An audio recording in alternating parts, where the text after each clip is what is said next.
They say winning ain't everything.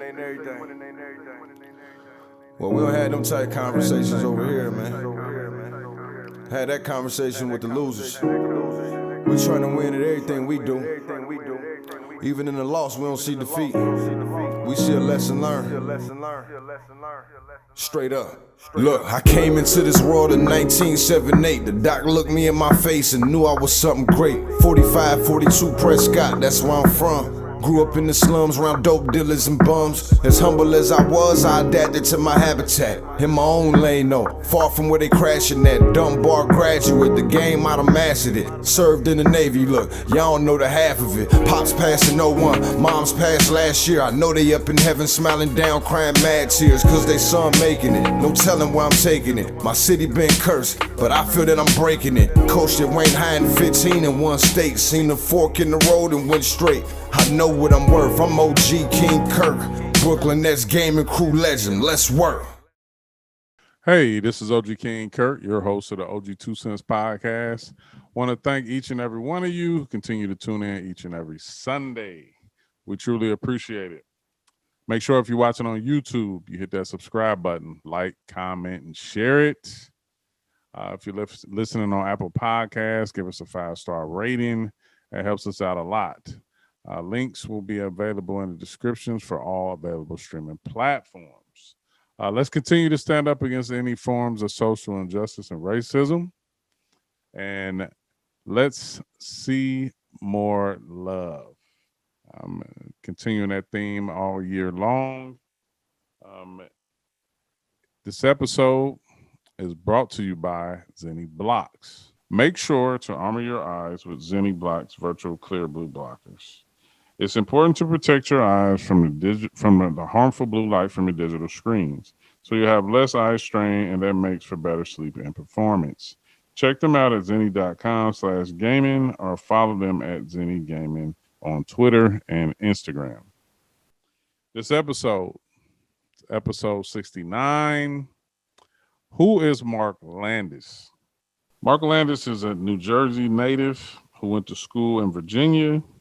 Has also worked in Orlando at Disney, in Shanghai, China for a summer, and NYC in Manhattan for summer as well.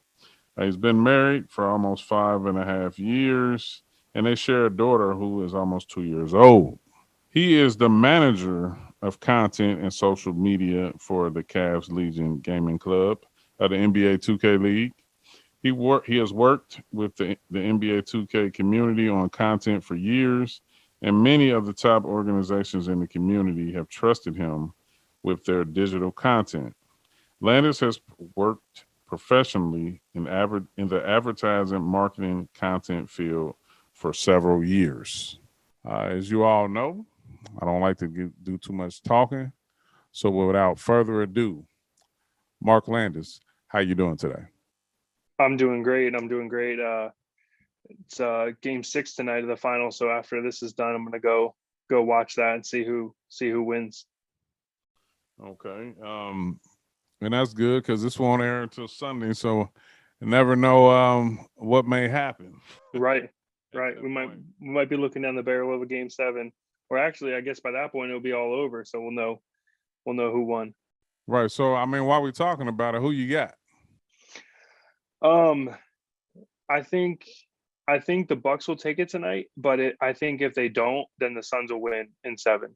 Like if it goes back home to Phoenix, I think the Suns will take it. So I think the Bucks end up, closing it out on their court. I think Giannis is he's too motivated at this point.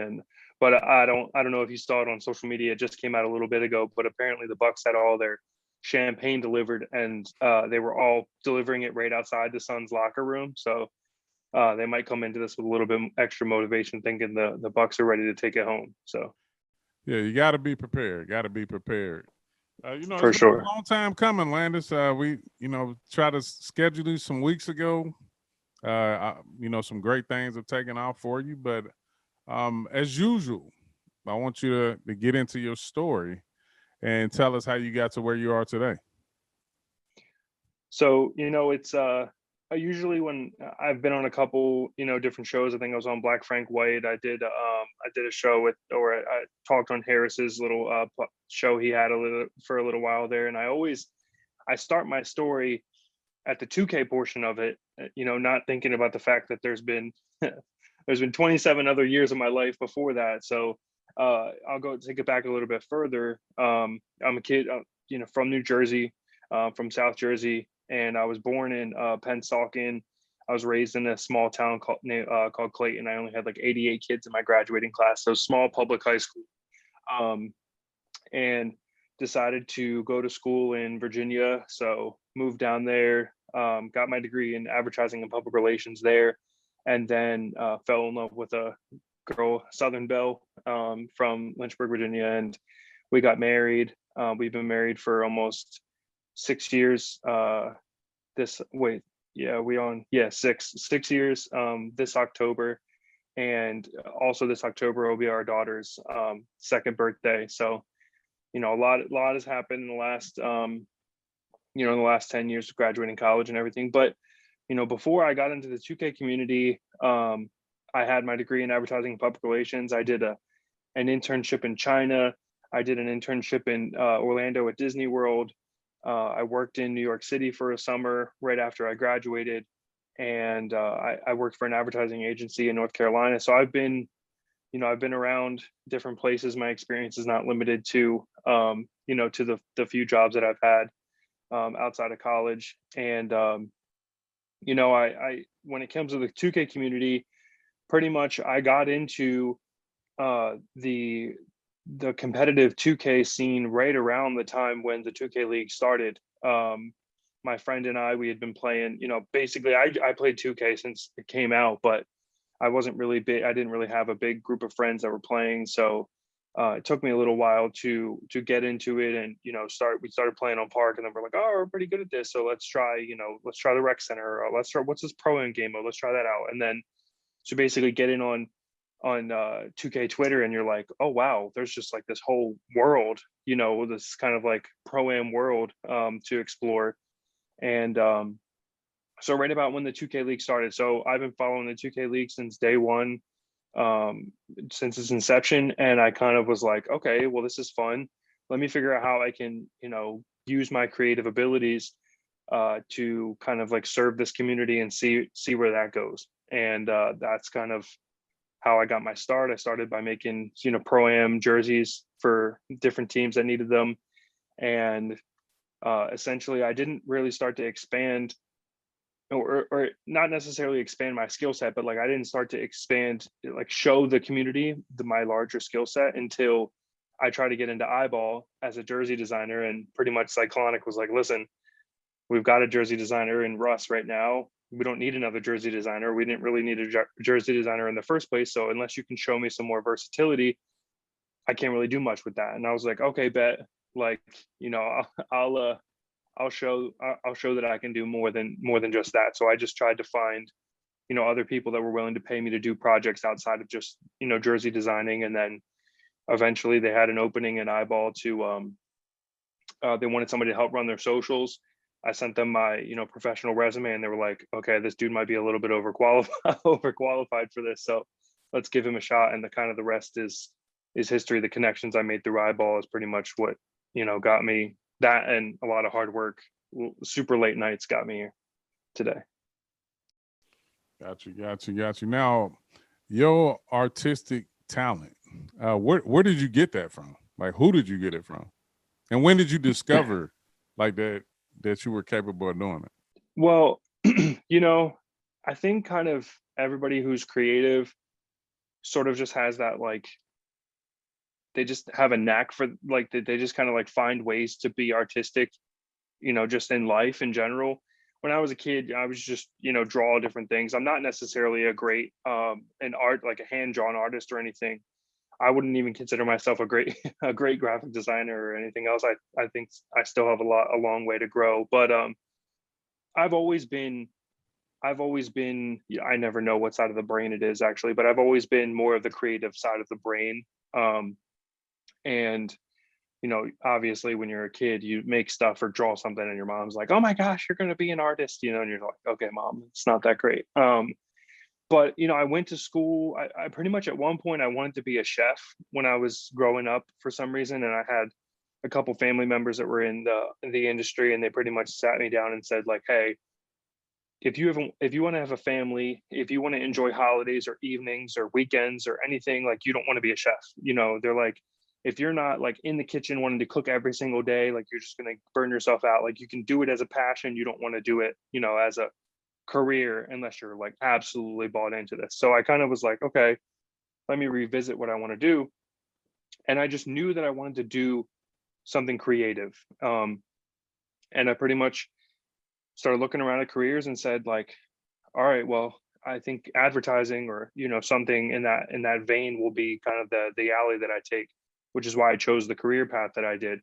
Unfortunately, the schooling that I got didn't really teach me how to be an artist. It taught me the industry. It taught me how to think and how to process things. It taught me like best practices in social media and some creative things, but not nearly everything that I can do now. I didn't learn pretty much any of that in school.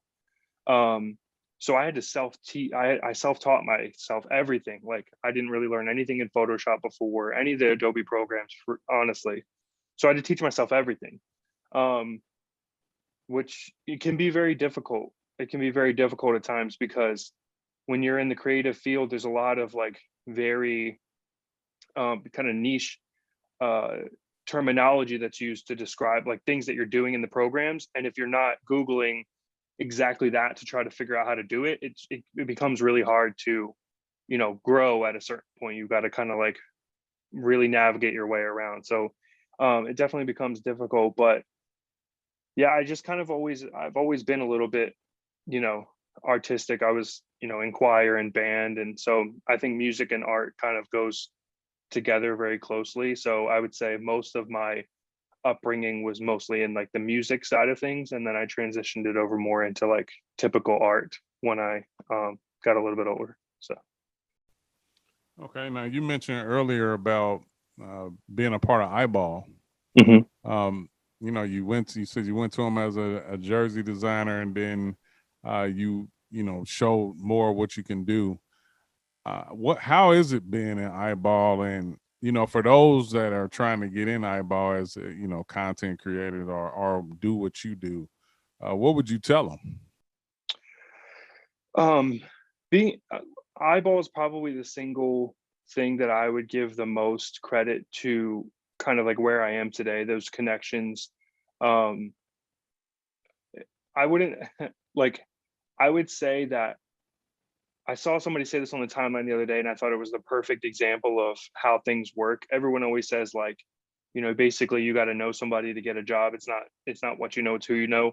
I think it's a combination of both. I think who you know gets you in front of the people that you got to show what you know, right? So like, I think that being in Eyeball and having the connections and being associated with the Cyclonics and the Toxics and the Helenas, because she used to be in Eyeball, and YL was in Eyeball when I first started. Like, there's just a lot of people that were in Eyeball and were instrumental in kind of like shaping, the directions, like what paths I took when I got to different places, like different kind of forks in the road.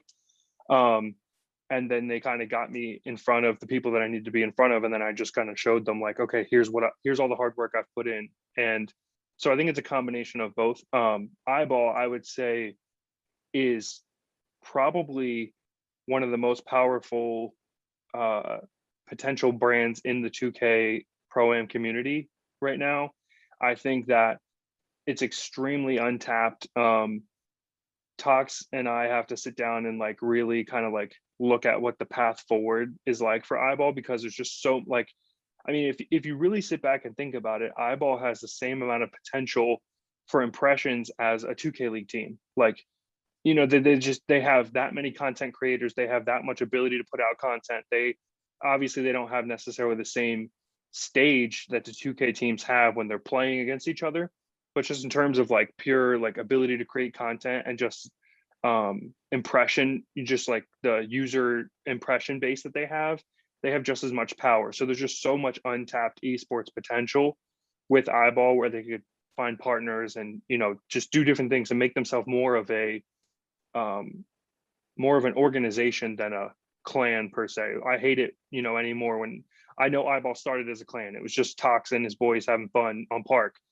Eyeball is not a clan anymore. Like it's a, you know, it's a baby organization right now.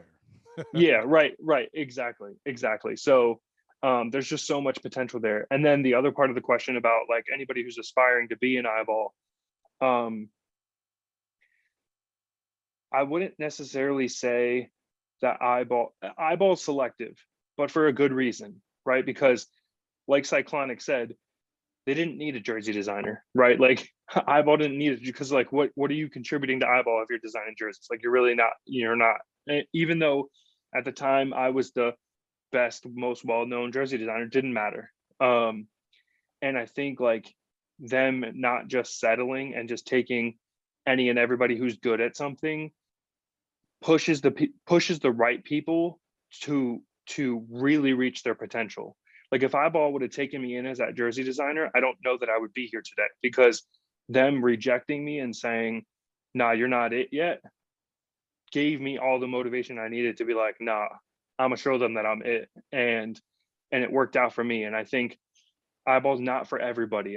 And that's okay, right? Like I think the selectiveness and the grind that it takes to get into Eyeball proves that, you know, like who's cut for it and who's not. And I really think that if people are dedicated to the grind and they're dedicated to making content, because that's what Toxic is focused on right now. Like you don't have to be the best.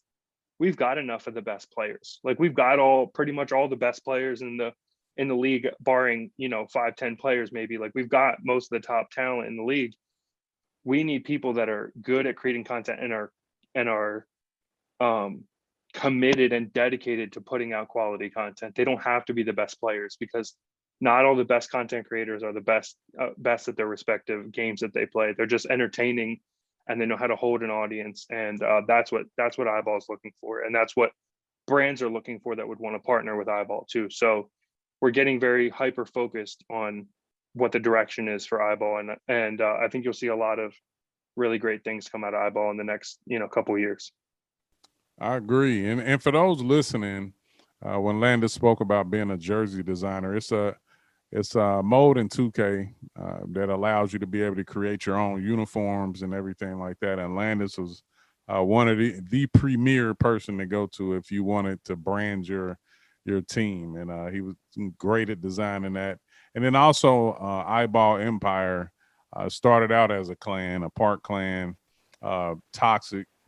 Brandon Raudenbosch, he's done a phenomenal job in building up that organization, and now they pretty much can do whatever they want. There's no limitations, and I like that about Tox and what he's built.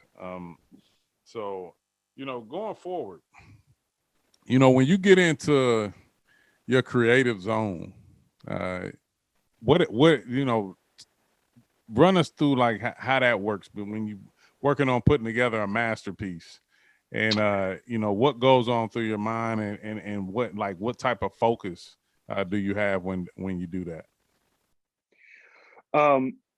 So I saw this special one time on, I don't know if it was on YouTube or on TV somewhere or something, and somebody was breaking down all the Latin, and I'll spare you all that. But basically they said that they felt like the word genius wasn't necessarily something that you should call somebody, but a genius is almost like a spirit that kind of like just like inspires somebody to do something, or like motivates somebody. Like, you know how like people will say like, I don't really know how I did it. I just sat down and in 5 minutes I wrote this song, and it's just like a complete, you know, like masterpiece or something. For me, I feel like that's how inspiration kind of comes to me sometimes. Like I don't run into creative block all that much. And maybe it's because I haven't been doing it for, you know, 15 or 20 years. You know, I've been creating kind of like what you would consider full time for probably 3-4 years now, in various roles. You know, I've been creating for probably 7-8 years, but you know what I mean, like being like a full-time creative where I'm like every single day I'm like I got to create something new. So I think it's still all fresh to me. The inspiration is fresh, but like for me, my zone is just when I'm like listening to music. And you know, I'll just sit down and sometimes I'll throw on those like Spotify mixes that they put together for you based on what you listen to, and I'll just kind of like get in the zone and knock some stuff out. But I always think that my best work comes from when I've actually thought about what I want to do before I sit down at the computer. Like when there's just something about that kind of like sitting down, staring at the blank page that just kind of sometimes throws you off. You're just like, all right, it's here and I got to put something here. Whereas like when you're like using your imagination and you're not staring at the page, it kind of like comes together for you. And then you like sit down and you're like, oh, well, I'll just throw it out because I have it all in my head already. So, but inspiration can come from anywhere. Like the other day, I had to come up with a name for a tournament right now. It's a Rocket League tournament that we're doing with one of our partners, Rocket Mortgage. And I'm just like, for the life of me, I couldn't get off these two names that I had in my head. And I'm just like, I got to think of something, like there's got to be other ideas in there somewhere. So I just like start walking around the office, just like looking at things, just like looking at just different writing here, like looking over there, looking at this. And I think inspiration can come from absolutely anywhere. And so just like the more you take in your surroundings, the more you just feel inspired by different things around you. So sometimes I need a little bit of the, you know, the environmental inspiration, but for the most part, like when it comes to some of the other stuff, like the jersey designs, like I didn't really have to look at any other jerseys ever. I'm just like, all right, I'm just gonna do this. I'm gonna try that and throw this here, throw that there. Like, and it more often than not, it worked out. So. Now, what type of music you listen to when you throw something on and get into the zone? Well, I'm gonna get trolled for this for if any of my friends are listening to this, but recently I've actually been listening to bluegrass music. I don't like I like I said, I was a little bit of a musician growing up, not anything crazy. And I will say, like, if I can attribute anything to my dad, it was a wide variety of music. I mean, like I grew up on reggae, bluegrass, like we went to like bluegrass festivals, and just like so like my musical horizons are pretty big. But I'm a wedding DJ, so I'm a sucker for all the top hits.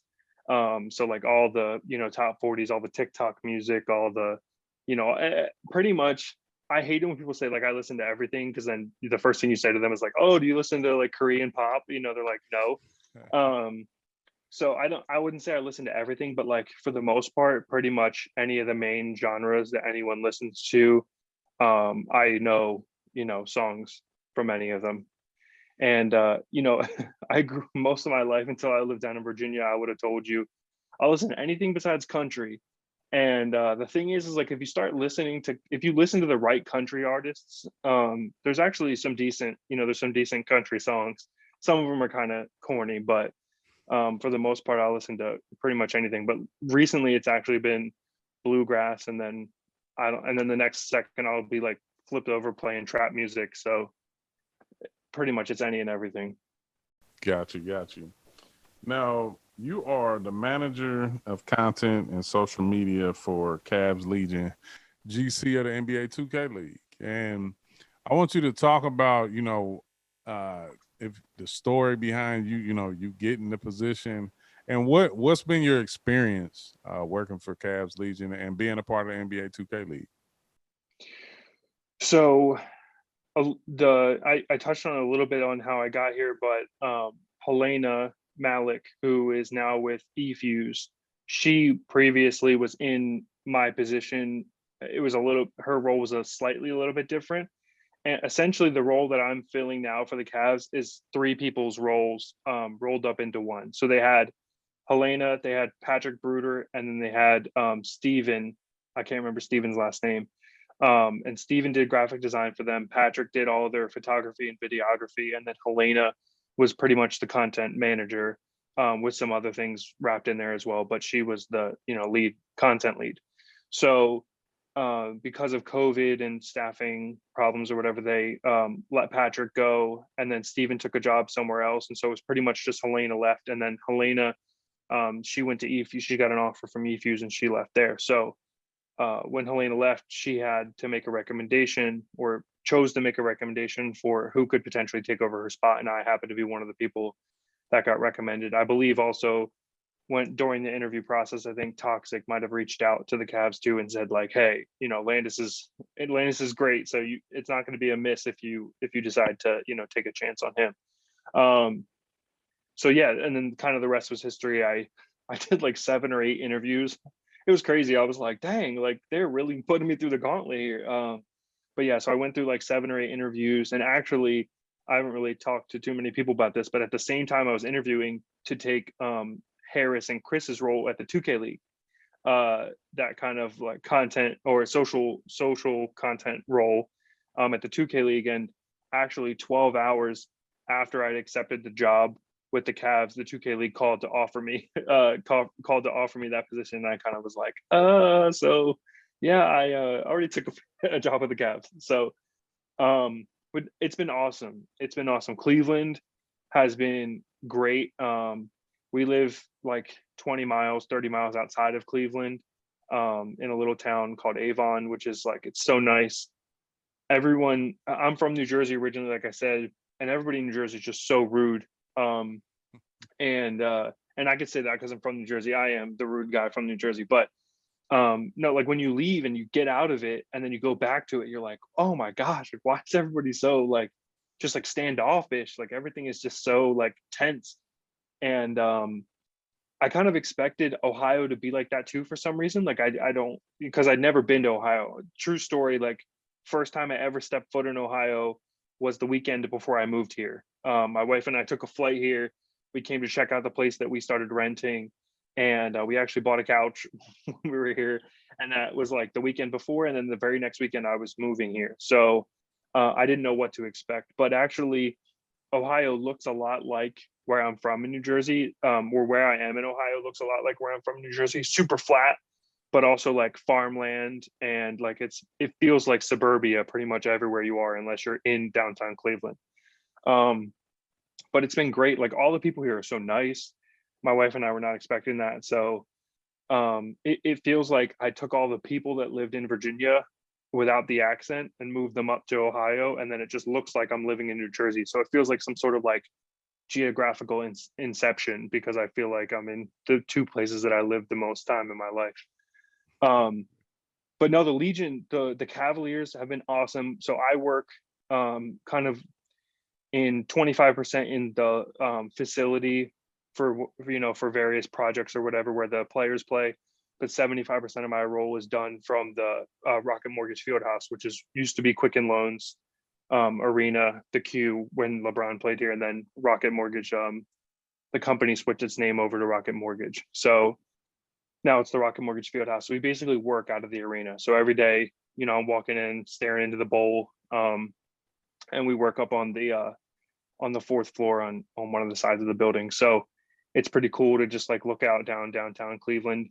Actually, downtown, I know you didn't ask about this specifically, but downtown Cleveland's like way smaller than I thought it was going to be. Like for some reason, just like having lived in New York City and like in Shanghai and like other big cities, like Cleveland is mentioned as if it's a big city. And like you get down here and it's just kind of like, oh, there's like 4 blocks, like 4 square blocks of like big buildings, and then everything else is just kind of like smaller, like mid-sized buildings. And then that's pretty much like downtown Cleveland's like 10 blocks big, and then you're done. But it's a cool scene, like all the where the stadiums are, like all the stadiums are, how the Brown Stadium's like right on the water. I like it. We really like it here. But the Cavs, you know, I felt like they rolled out the red carpet when I got here. They brought me in and I met with all the different departments. The only thing that's been like the most difficult thing is the timing of when I got here. I mean, I pretty much got here after the draft, and the season was literally I got here like a week before the players got here. So I didn't have a ton of time to plan out media day. I didn't have a ton of time to plan out like look and feel for this season. I didn't get a ton of time to plan out like, oh, we've got, 58 partner videos to film this season. Like, when are we going to do those? So, it was probably like 3 or 4 weeks in before I like even sat down with our partnership guy and like really talked through everything that we had contractually obligated for the season. So it's been a whirlwind. Everything has felt like I've been like 2 or 3 steps behind when it comes to some things. And so I'm kind of like flying by the seat of my pants a little bit. But everybody's been super supportive. Like, although I'm in charge of everything content, so literally I do all of our graphic design, video, photography, like everything you can think of content wise that we do, I do. Like, I'm in charge of all of it and I do a lot of it. But thankfully I couldn't do it all. Like, if I had to do every single thing myself, I would go absolutely insane. Thankfully I've got the help of the video team and the graphics team. I haven't used the graphic team yet, but the video team from the Cavs, they've given me access to use them when I need it. So it's been awesome. Everything here has been great, and I'm really, really happy to be here. I don't know if I answered every part of your question, probably more than just every part of your question.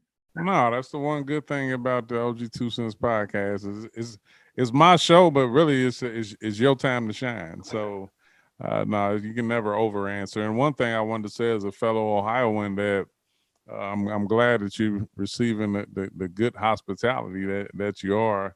Of course, every place has its parts, but I think Ohio's overall been good to me. At this point of the show, the OG wants to know. Answer is rapid fire questions. Answer open as honestly as possible. Biggest influence. Biggest influence. I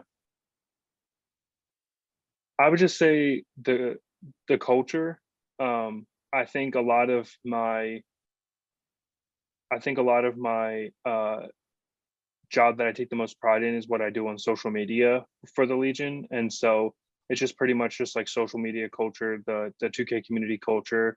I think that plays a major influence, and just kind of like sports design culture in general is where I draw a lot of my influences from. Got you. What motivates you? Failure.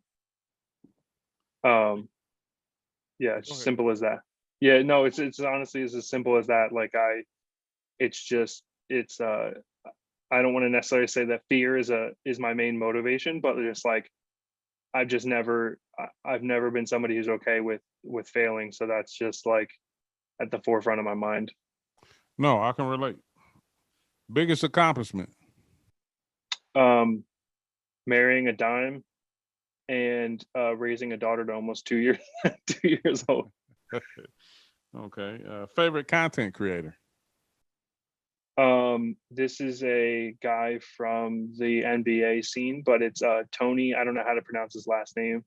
I don't know, I'll butcher it if I say it. So it's Tony. He's the lead designer for the Orlando Magic, and he does some he does like sneaker designs too for a side hustle for another company.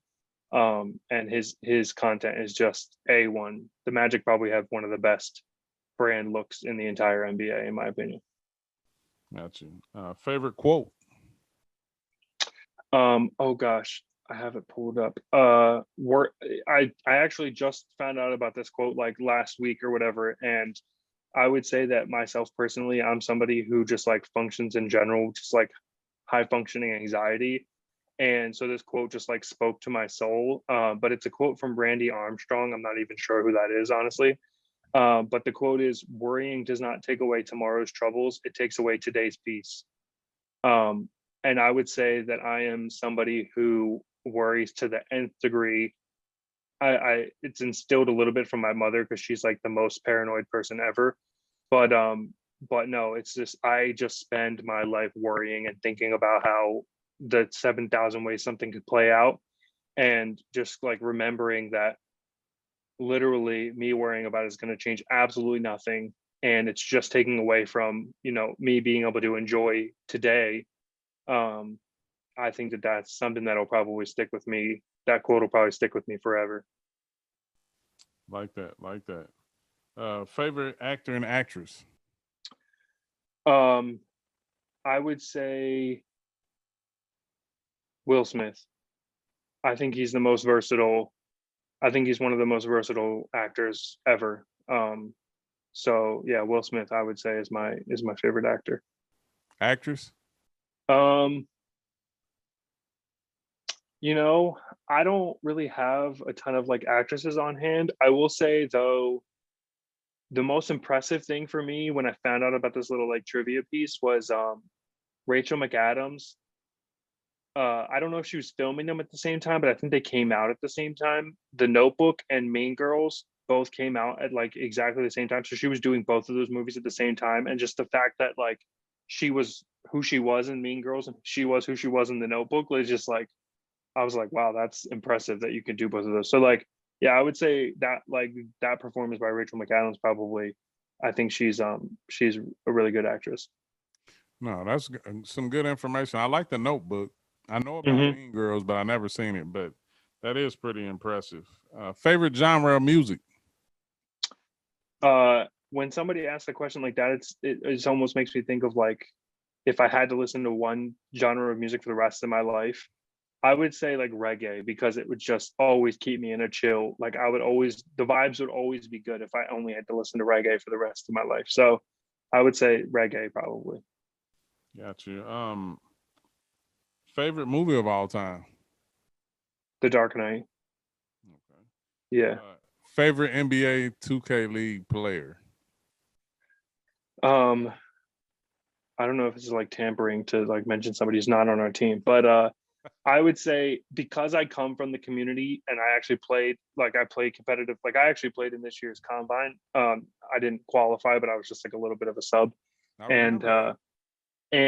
I would say that I play if I said somebody who I'd probably play the most similar to in the league, it would probably be Day Fry because I have that like his IQ is definitely better than mine and his stick skill is definitely better than mine too. But like I have that same kind of like borderline toxic like passion and like fire when I'm playing. And so I would say that he's my favorite because he reminds me a lot of like how I play. He's a very intense competitor, and that's very similar to how I play. Got you. Now, before we get out of here, a couple things. We were talking before we started recording, and you mentioned about the kind of glasses that you got on, and you had a unique story about one of our Zenni giveaways. Mind sharing that? Yeah, no problem. So yeah, when you guys first started partnering with Zenni, you did a giveaway on the timeline to like 4 or 5 people. I think just had to like and retweet it or whatever. And I happened to be one of the people that won, and I think it was like $100 worth of Zenni glasses or whatever. And I procrastinated so long that I basically lost out on the on the $100 deal. But I didn't know that I didn't know that it had expired until my wife and I had already picked out our glasses and got to the checkout or whatever.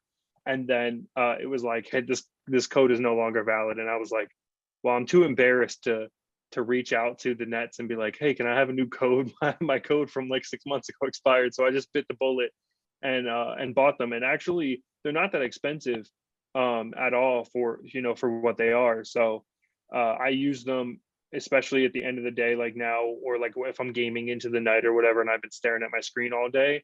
I throw them on because I know that they should be helping to protect my eyes. But basically, I ended up paying for everything in my cart because my code had expired. So yeah, that's my funny little Zenni story. Yeah, I thought it was a funny story, but for coming on the OG2CENTS podcast, you're gonna get $100 code. So we Awesome. Kind of look at that as I guess we look at it as making up for it. But next time, don't be afraid to reach out if you win one of our giveaways. It won't be no problem. Before we get out of here, I want you to. This is your moment to plug away. I want you to plug your social handles. Anywhere where your work can be found at this moment. Honestly, the best place to find me is just through my 2K Twitter, which is Landis _2K. I have a website that isn't totally updated, and I'm trying to build out an Instagram for just my work. But yeah, and then obviously, if you guys want to check out the Cavs Legion GC handles, it's pretty much Cavs Legion GC on every channel, and all the content you're seeing on there is all content that I'm creating. So while I might not be liking and retweeting everything that I post on Cavs Legion to my personal, pretty much everything there is either ran through me or created by me. So feel free to check that stuff out as well. Well, Landis, I want to thank you for coming on. It's a great interview. The one thing about my platform, I get a chance to learn a lot about my guests, and then also my fan base gets to learn a lot about the guests that come on. So appreciate you for coming on. Keep doing the great work that you're doing, and definitely stay in touch with you.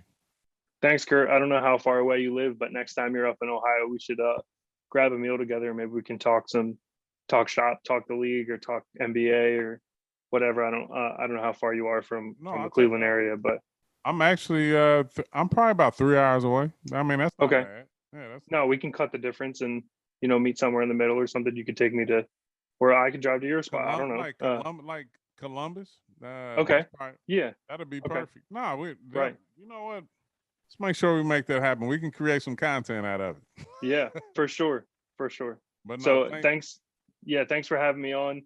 And for what it's worth, you didn't tell me to put these on. I just put them on. I put the Zennies on myself. So yeah, so this was not a forced. It's not a forced product placement. Yeah. Well, thanks, Landis. Like I said, keep doing the great work. We'll be in touch. Appreciate you. Thanks, Kurt. I want to thank everybody who tuned in for this episode, whether you're watching on YouTube. Remember to hit that subscribe button, like, comment, and share it. Listening on Apple Podcasts, iHeartRadio, Spotify. Make sure you subscribe. Leave a rating. We truly appreciate it. Make sure you follow the OG2CENTS podcast on social media at the OG2CENTS podcast. That's Instagram, Twitter, and Facebook. You can follow myself, OG King CURT. That's Twitter, Facebook, and Instagram. That's OGKINGCURT. You can go to www.ogkingcurt.com for everything OG King CURT and the OG2CENTS podcast. Make sure you give a shout out to my team, Strider Visuals, Box Graphics, Cy Evermore, and Matrix.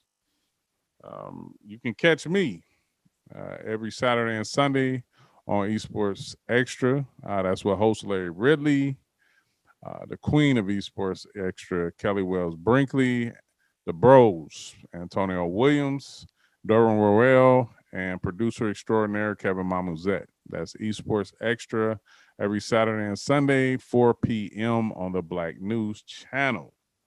Now, if you don't know where you can catch the Black News channel, and I'm going to make sure that I give you that information. You can pretty much catch the Black News channel on Spectrum, Xfinity, and almost on Roku, almost every major streaming device. You can catch the Black News channel. So make sure you tune in. You can now get OG King CURT merchandise and the OG2CENTS podcast merchandise on skulls.com/OG King CURT. You can get anywhere from hoodies, joggers, t-shirts, short sleeve, long sleeve, phone covers, you name it, we got it. So make sure you go to skulls.com, and that's SKULLZ.com/OG King CURT. And right now you can get 15% off of your order if you just use the promo code OG 15%. Get your OG merch, get your podcast merch, and join the OG squad. We appreciate it.